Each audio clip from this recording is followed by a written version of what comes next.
ఈరోజు మన కిచెన్‌లో టమాటా పప్పు. అందరికీ నమస్కారం. Welcome back to my channel series kitchen.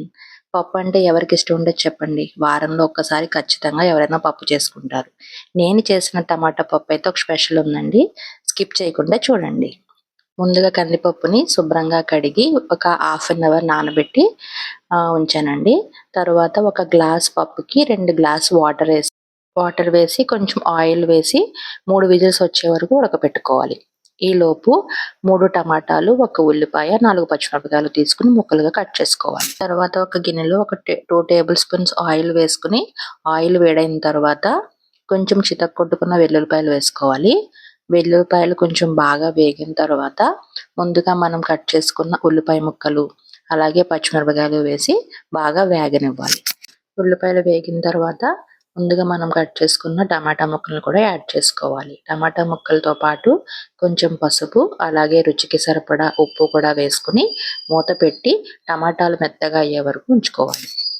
టమాటాలు మెత్తబడిన తర్వాత పండు మిర్చి పేస్ట్, ఇది మనకి సంవత్సరంలో ఒకసారి పండు మిరపకాయలు దొరుకుతాయి కదా, ఆ టైంలో మనం పండు మిరపకాయలన్నీ ఉప్పు వేసి కుమ్ముకుని ఫ్రిడ్జ్లో స్టోర్ చేసుకుని ఇలా కర్రీస్లో యాడ్ చేసుకున్న లేకపోతే పచ్చడి తాలింపు చేసుకున్న చాలా బాగుంటుంది.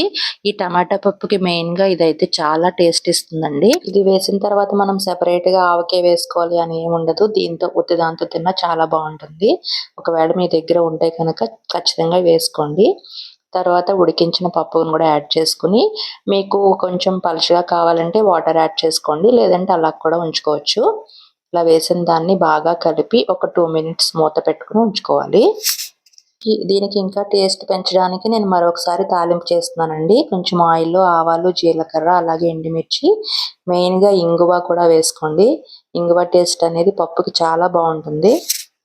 అలాగే కొంచెం కలర్ఫుల్గా కనిపించడానికి ఒక హాఫ్ టీ స్పూన్ కన్నా తక్కువ కారం కూడా వేశాను. ఇవన్నీ మనం ఉడికిన పప్పులో యాడ్ చేసుకుని